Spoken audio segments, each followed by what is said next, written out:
ആ ശരി ശരി, ഞാൻ ഇപ്പൊ എത്തും. ആ ശരി ശരി. ആ എന്താ അമ്മ ഒന്നും വിളിച്ചു പറയാതെ വന്നത്?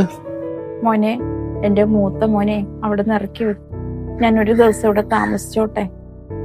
എന്താ അമ്മ ഇങ്ങനെയൊക്കെ സംസാരിക്കുന്നത്? അമ്മക്ക് ഞങ്ങളില്ലേ? ഭാഗത്തോട്ട് കയറി വാ. അമ്മേ ഇവിടെ ഇരി. അമ്മ ഇവിടെ ഇരിക്കേ, ഞാൻ അവിടെ വിളിക്കാം. എടി അമ്മ വന്നിരിക്കുന്നു. എടി മൂത്ത ചേട്ടൻ അമ്മ ഇറക്കി വിട്ട്. മൂത്ത മകൻ ഇറക്കി വിട്ടെന്ന് പറഞ്ഞ് ഇങ്ങോട്ടൊന്നും തന്നെ താമസിക്കാൻ വരുന്നത്? നമ്മൾ താമസിക്കുന്ന ഒരു ചെറിയ വീട്ടില് ഒരു കാര്യം ചെയ്, നമുക്ക് ഇറങ്ങി കൊടുക്കാം. നിങ്ങളുടെ അമ്മയ്ക്ക് എനിക്ക് താമസിപ്പീര് ഇവിടെ. നിങ്ങൾക്കും അറിവില്ല, നിങ്ങളുടെ അമ്മയ്ക്കും അറിവില്ല. ഒന്ന് ഇറങ്ങി പോവാൻ പറ. നീ വിവരക്കേട് സംസാരിക്കാതെ, അമ്മ കേൾക്കും. കേക്കട്ടെ, നിങ്ങളുടെ അമ്മ കേൾക്കാൻ വേണ്ടിട്ട് തന്നെയാ പറയുന്നത്. വയസ്സാകാലത്ത് വല്ല വൃദ്ധസ്ഥാനത്തിൽ പോയി കിടക്കാനുള്ളത് നാട് ചുറ്റി നടന്നോളൂ. ഇനി നീ എന്തെങ്കിലും സംസാരിച്ചാ എന്റെ സ്വഭാവം മാറും.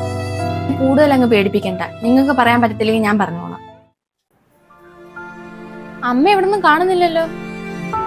നിന്റെ സംസാരം കേട്ട അമ്മ ഇറങ്ങിപ്പോയി കാണും. എന്തായാലും ശല്യം പോയല്ലോ. അമ്മേ, അമ്മ വന്നിട്ട് പെട്ടെന്ന് പോയോ? എന്തോ നീ പറഞ്ഞേ? നിനക്ക് കണ്ണ് കണ്ടൂടെ?